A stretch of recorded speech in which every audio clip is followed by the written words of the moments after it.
Welcome to Together We Eat. In this unique series, we will be visiting a variety of minority-owned restaurants to share their food and their stories. Since the beginning of time, humans have bonded over sharing a meal. By breaking bread together, we have been able to forge relationships and create friendships, which allows us to appreciate different cultures. Food helps us break down barriers so we can engage in meaningful conversation about issues facing our society. Each episode will have a different hot topic and a diverse panel of guests from all backgrounds to share a meal and open up honest and real discussions. This is Together We Eat. I hope you guys are hungry because today we're here at Sal's Gumbo Shack in North Long Beach. I'm really excited because they have an amazing menu. They obviously have really good gumbo, but they also have some delicious po' boys. They got one with shrimp, they got one with catfish, and they got one with both. They also have salmon croquettes, beef oxtails, fried chicken, and waffles. So I can't wait to sit down and obviously eat, but we're going to be talking with Sally Bevans, the owner, as well, and I can't wait to hear about how she started this neighborhood favorite.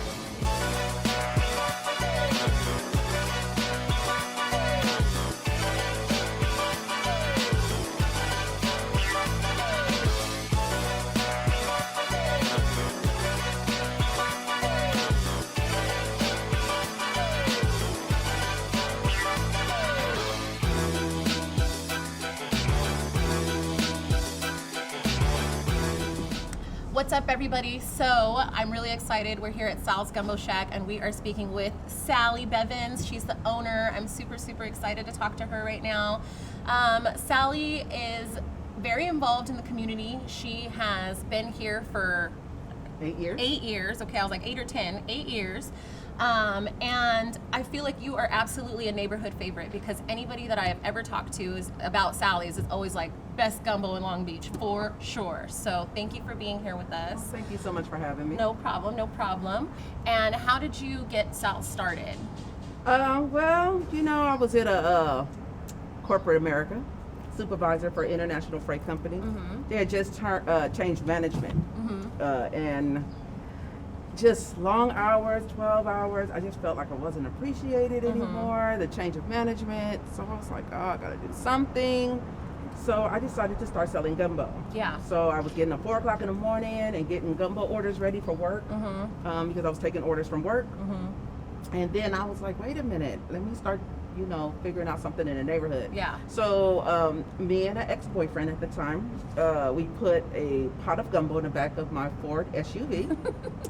And we went down Long Beach Boulevard in Atlantic, and we gave away free samples. Oh, wow. My phone's Smart. been ringing. Yeah. Smart business. Phone's been ringing ever Word since. of mouth. I love it. Yes. Okay, so I read in an interview that you did that you supplemented your income while you were working your corporate job for 25 years. You would make gumbo during the holidays, and you would sell other Belizean food. Is that correct? That is correct. More gumbo. I've been doing this gumbo, making this gumbo for probably about 30 years because my daughter was 2. She will be 32. And so I was a single mom most of my life and theirs. And so I just decided once I got this recipe, I got the recipe from a Louisiana woman who I worked with at a color lab. Okay. And she said, do not change this recipe. So I didn't. And I made it, but it was a little bit thinner. I really didn't know how to make the roux. Yeah. But the flavor was there. So because the flavor was there, I made $400 on my first pot 30 years ago. Wow. So I would start doing that because as a single mom, I struggled and stuff like that. So it was additional income. Yeah. And I just got better and better, and then I just started selling it. And now you have Sal's Gumbo Now Shack. I have Sal's Gumbo Shack. Never thought I would, though. I never thought I would open up a restaurant.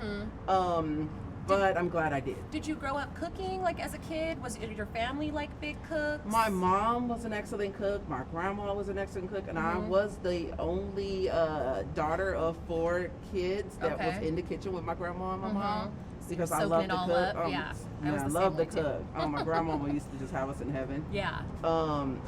But my other sisters, they didn't want to be a part of that. So now I became the family cook. You're the family cook, yeah. And so I did that for 25, 30 years. Wow.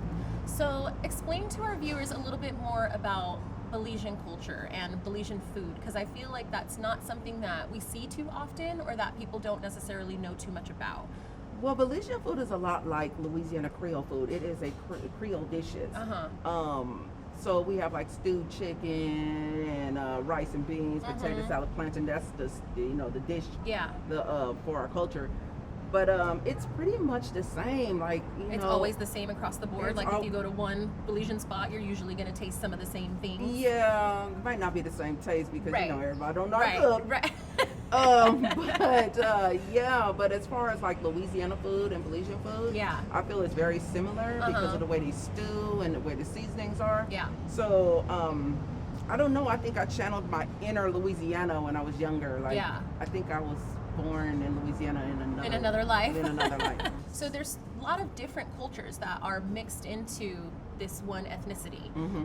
There's Black, there's Native American, I remember you saying, and then Mayan Indian. And then you have a combination of everything combined in one. Right. Like I have a family that is really, really dark, and then I have family that's really, really light.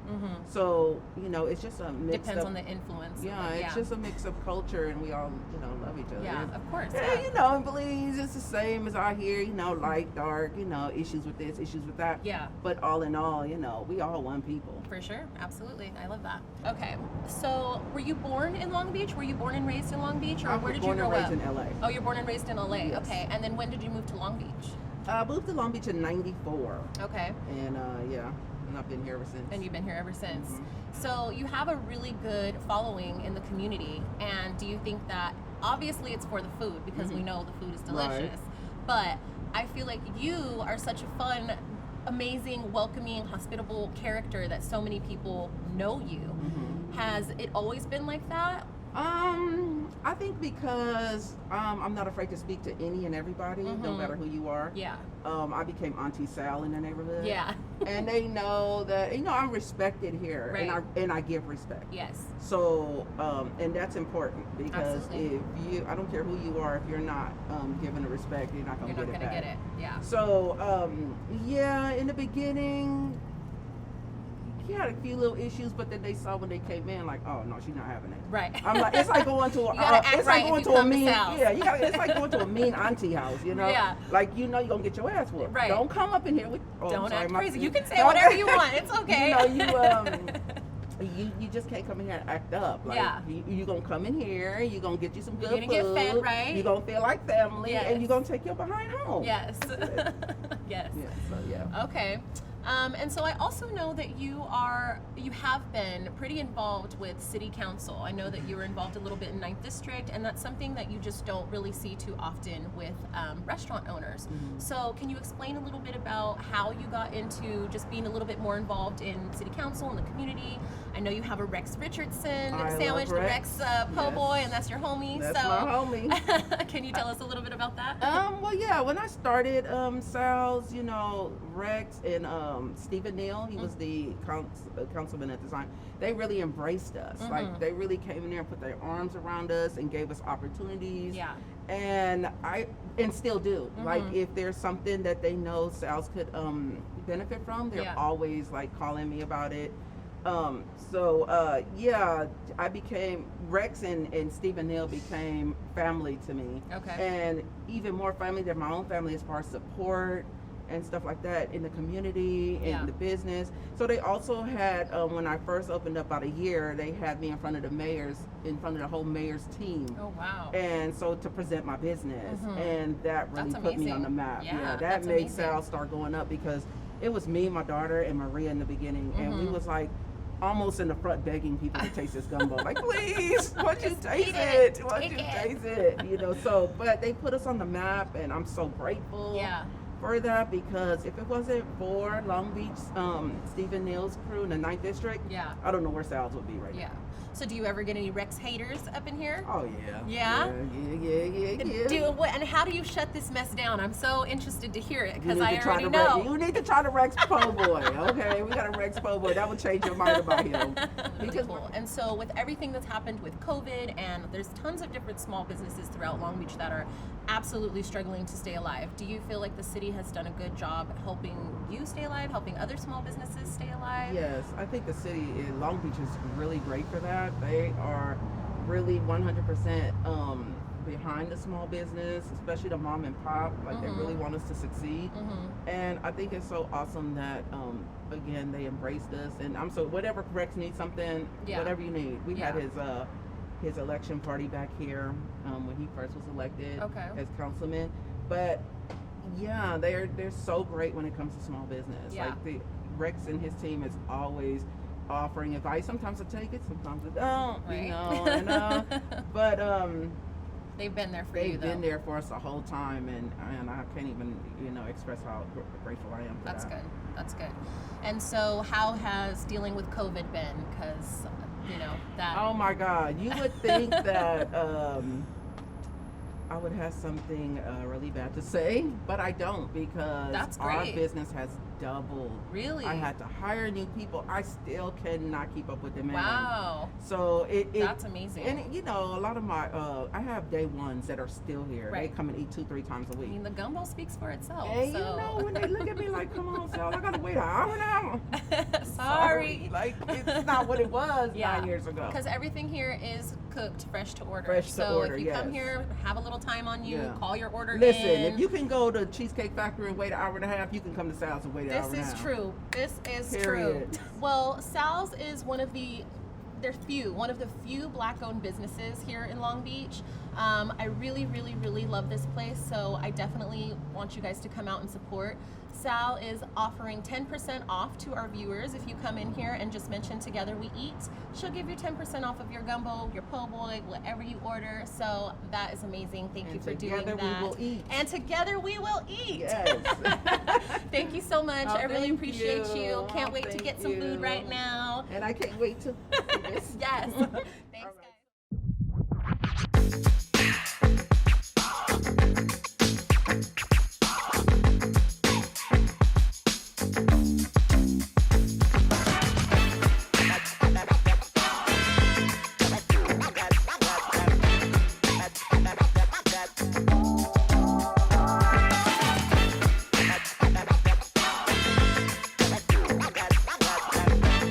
Welcome back, everybody. We are joined today by my 3 beautiful queens. We have Miss Shawnice Armstrong. She is the owner of Nothing But Love Entertainment. We also have Heidi Linenbach. She is the owner of May May Jewelry. And we have Miss Danielle Lumpkins. She is the owner of I Am the Brand's clothing line. So check them all out. You can catch them on Instagram. Support small, beautiful, lady-owned businesses. We are going to be speaking about BLM today. We're going to be speaking about Black Lives Matter, the organization, versus Black Lives Matter, the movement. I have to separate those two just a little bit because I feel like there is some sort of a little bit of a divisiveness when people are talking about this topic. So I want to get into all of that, and we'll get into more detail once we get the conversations going.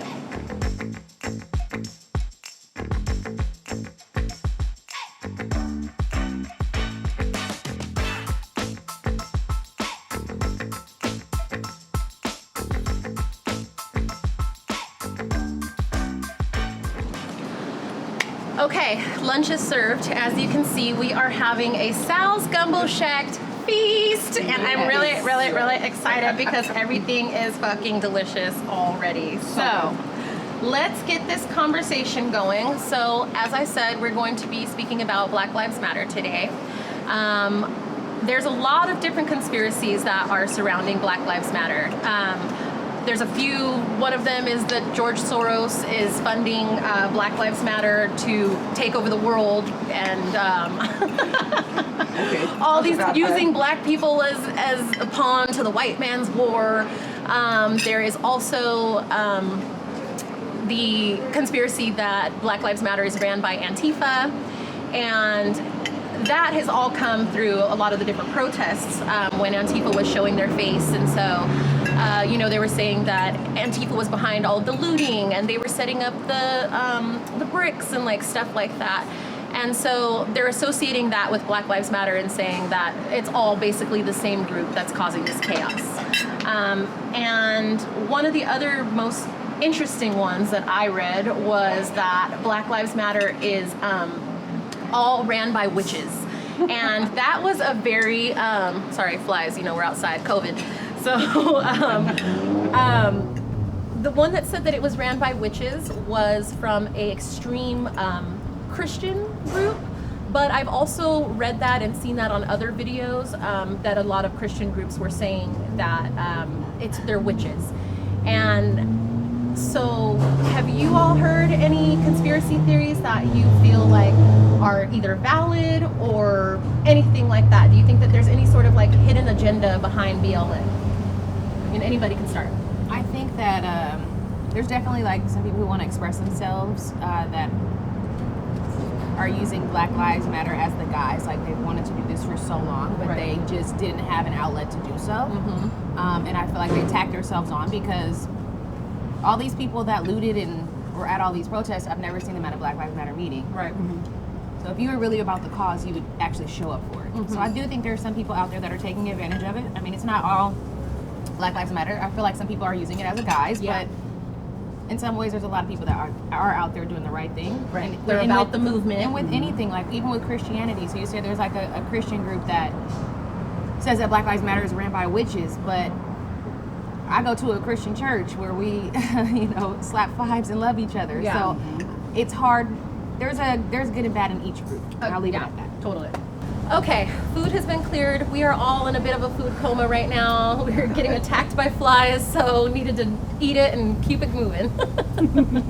All right, so back into our conversation. Why do you ladies think that BLM sparks so much anger in people? Like, what do you think it is that just makes people not want to support that slogan? As a culture, not just Black people, but as humankind, like we're starting to wake up. And I feel like this is the one time that everyone's acknowledging the fact that Black people have been disparaged for so many years, that if we were to take our power back that was taken from us, it would be detrimental to American society. So I think that's why people don't get behind it, because Black people are so strong. I think part of it too is that the statement Black Lives Matter is only confronting to you if you are unable to see that they have historically not mattered across the world, but especially here. And people aren't willing to look at themselves that way or look at our country that way. There's this nationalist, patriotic kind of idea that like to acknowledge the negative parts of this country's history is unpatriotic.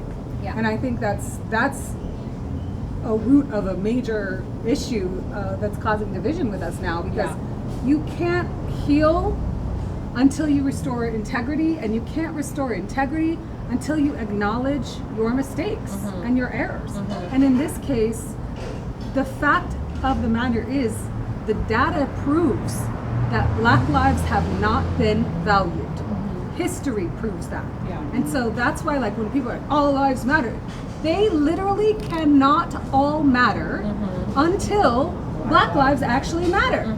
Right. And so I think that's why it's just really confronting for people. People don't want to take on any feeling of ownership that they are a part of that problem. And specifically white people. They do not want to own that. Aside from defunding the police, which has been a main objective to end systemic racism, what are some other things you think that we could do to help protect Black people and people of color from experiencing police brutality and racial injustice and things like that? Is there anything else that you can think of aside from defunding the police? I feel that they should be held accountable. That should be where it starts. Because I've lost my brother to Long Beach PD. And none of those cops have been held accountable. They're still working, they're getting promotions, they're out here living their best life. And what they did for my mom was like, shut up and take this money. And that's not gonna bring my brother back. I want these cops to be in jail. They should be facing time right now, Can you share a little bit of that story with us? Because my next question was gonna be to ask you guys if you've experienced racism. And I mean, prior to my brother passing, it's been all my life. right. Yeah. So can you tell us a little bit about your About brother's Lionel. story? I lost Lionel Gibson in 2016, 2 weeks after my wedding. He was turning 21 the day before. There was a call that a black male was walking around with an Uzi, and my brother did have an airsoft gun on him. There are several different stories saying that the gun was in his pocket, the gun was laying on the side of him. You know, crime scene photos, the gun was not even near him. We have videos of his hands up in his head in the air, and yeah. Sorry. And so, after he was murdered by the police, nothing happened, right? Like there was. No, it took them 3 years to even get the case started because all that stuff takes time or whatever, finding evidence, and then just basically badgering Lionel, making him seem like he was a bad guy. I'm not saying my brother was perfect, but he had been dealing with the police so long in his life that he knew how to act. And we grew up in the area that he died in. We grew up in, so he knows. So just. And that was LBPD, correct? Yes, Long Beach Police Department. I think it's worth noting though, like Alicia Garza, who's one of the founders of the Black Lives Matter movement, she has created a thing called the Black Futures Project, which is amazing. And if you haven't heard about it, I highly recommend you research it, because what they did first was they went out and did a bunch of research, and actually, I think they surveyed over 30,000 black folks across the states to actually ask them what matters to them. One of her big points was that all of these political things come up, they'll come out to the black community, speak to the black voter for that moment, and then once they've won, they move on. They never pay any attention to what issues really affect black folks. And so she's actually gone out and taken a real live, the only one ever done, survey of black folks about what really matters to them, politically speaking. What are the issues and the causes that matter to them? The objective of Black Lives Matter was to say when something as atrocious as the murder of your brother happens, that they are saying justice needs to be served.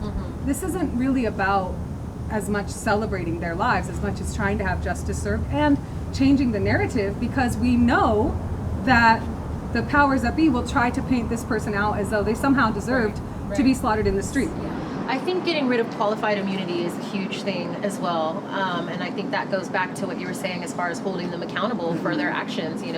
Prosecute killer cops, and let's get rid of this qualified immunity, because it goes back to what you were saying as far as I felt in danger, and I was protecting myself. Like, it's such bullshit, and it leaves that open loophole for police to do what they're doing, which is killing black people. I mean, George Floyd, I feel like, was such a breaking point for so many people, and I think that was mostly because we had to watch it.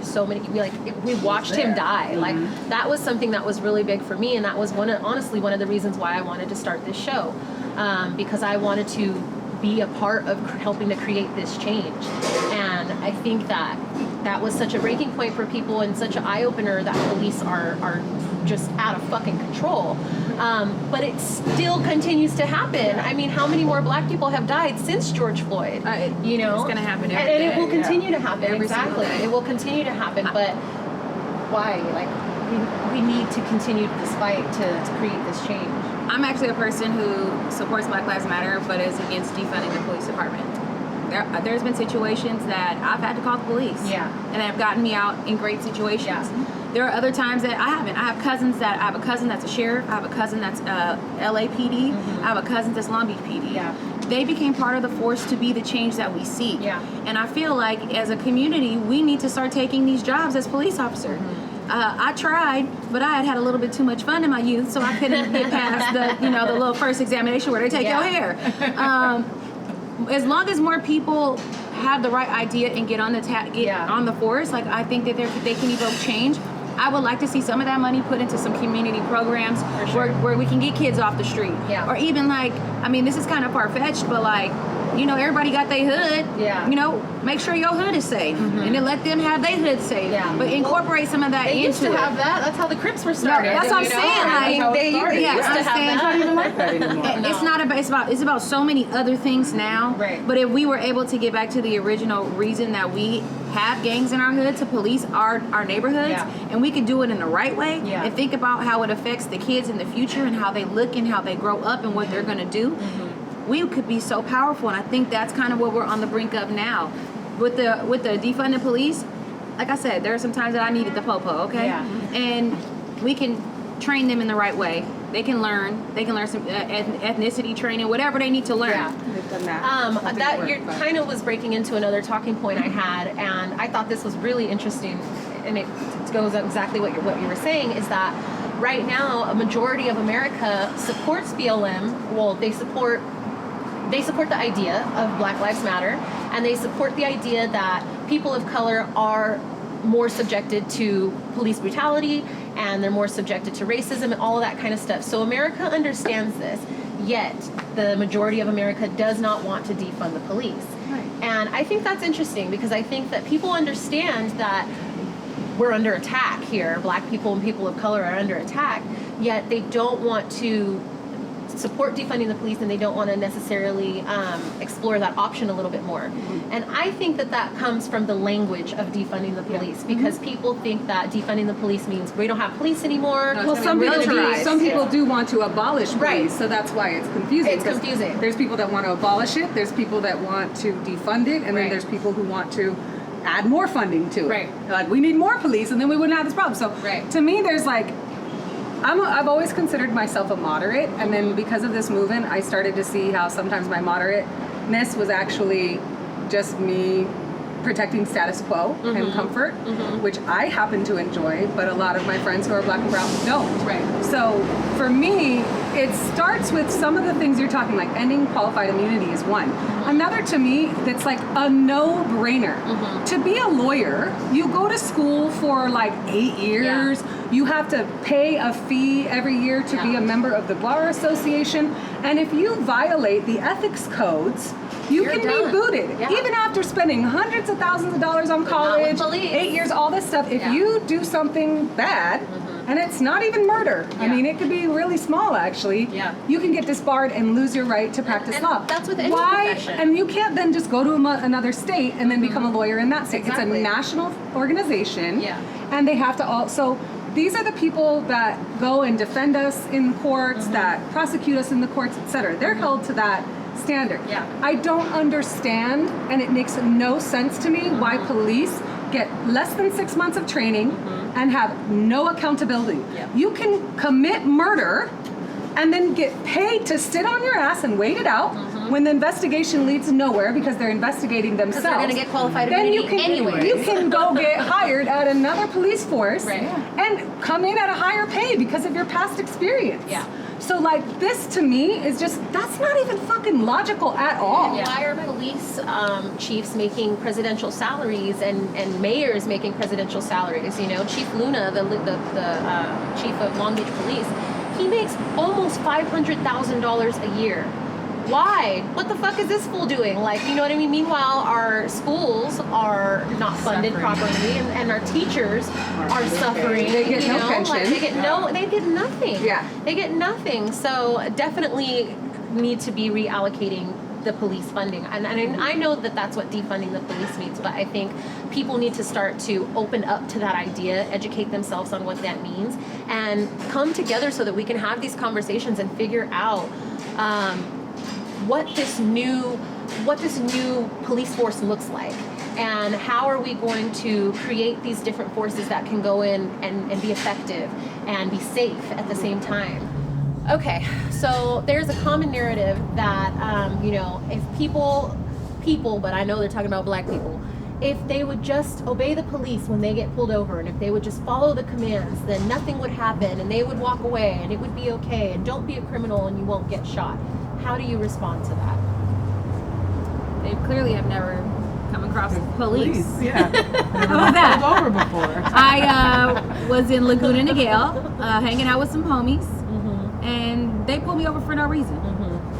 And then they were like, "Where are you? What are you doing out here?" I'm like, "Oh, I just left this bar over here. Luckily, I wasn't faded." I'm like, "Oh, I just left this bar, and I'm headed back to Long Beach." He was like, "Okay, just as long as you're on your way out of here. Have a great day." Wow. Oh my mama, he said that to me. Wow. Now, I've had great interactions with police, like I said, and I've had really bad interactions with police. Yeah. You obey everything. I've watched videos of black men who obeyed everything that the officer said. I've also seen black men who are like, what are you pulling me over for? Because you get scared when you get pulled over. Yeah. There's an adrenaline that runs through your body. I'm Yeah. not listening to every detail because I'm scared as hell. Yeah. Because I'm just trying to keep my hands up. So you don't statistically, fucking I shoot might me. end up dead at the end of this because I'm an African American man. 'Cause you're when you scared of haven't me had that already. experience Yeah. with a cop, you can't speak on having that experience with a cop. Yeah. It's annoying to me to listen to people have all these philosophies and these thoughts and these processes about what black people should do, but they don't wear black skin. Right. Like I said, my son goes to school in a predominantly white area. He goes to school in Rossmore. When I walk up, I'm prejudged before I even open up my mouth. Yeah. But I'm a member of the PTA and the classroom mom and all these things that I go out of my way to do so that I don't perpetuate a stereotype. Yeah. So you can't tell me what it's like to be a black mother walking into a school and everybody looking at you crazy because you've never done it. So don't tell me that I should obey the cops and everything could just be fine, because there's been times that we've seen black men do that and they still get a gun pulled on them. Yep. Let's just add to this. I don't give a fuck what color you are. In what world is it okay for the rule of the land to be that if you don't comply, I can kill you? Yeah. I can kill you. And that's the If you don't main point listen right and there. do exactly what I tell you, I can fucking But kill you. I feel like that's That's cop mentality. absurd. I feel like right It's now, like 100% it's, cop it mentality. is police mentality. Like it's being Caveman. bred That's right. into police forces. It's you know, slave that hunting mentality. It really is. Is what it is. really and is. it's some bullshit. Yeah. Okay, so for our last question, I want to end it kind of positive, as positive as we can be. What is something that you personally feel you would like to see happen with this entire movement? Obviously, we want to end systemic racism, but is there anything specific that you feel like we want to bring attention to, or like that you want to help? I feel like as a society we can put our money where our mouth is. I mean, everybody's talking about all these different things they want to implement and all these programs in the inner city. Also, I love Gavin Newsom for him signing into the act or whatever it is, where you can get out of prison and be like a prison firefighter, and if you get out you can actually go be a firefighter now. Like Opening up more opportunities. yeah, I mean, life after prison is not easy. There's nowhere that's going to hire you. They make I it mean, harder. well, one of the questions are, have you been convicted of a felony? If you get out of prison, Can't get yeah. an apartment, can't get And a job. if you've served your time, you served your time. And we correct? believe Why in are you- rehabilitation. Yeah. We as a community. We're I mean, I thought supposed a to. prison was a rehabilitation center. Right. So if you went into rehab, you should be able to come out and live a wonderful life. So I'm happy that Newsom did that. I'm glad that he talks about reparations. I don't know that we'll ever see $1 of it, at least not in my lifetime. If so, praise God. That way Parker can have it and he can go on about his life. Yeah. In the long run, I want my son to be able to walk into a room and they see Parker and I see a black boy. Yeah. And I think that because Generation X and Y and the millennials are all kind of a part of this now, and the boomers are the ones that are pressing the racism. Yeah. The younger children of this generation are open. They love each other. They don't see color. And we're working towards a world where Parker will be Parker. Yeah. And as long as we're continuing to educate ourselves, people that aren't African American, and as long as we continue to hold ourselves accountable, you know, when we're talking about Black Lives Matter, not out here acting crazy and looting and all these different things and taking away from the actual presence of Black Lives Matter and what we're doing, we're moving in the right direction.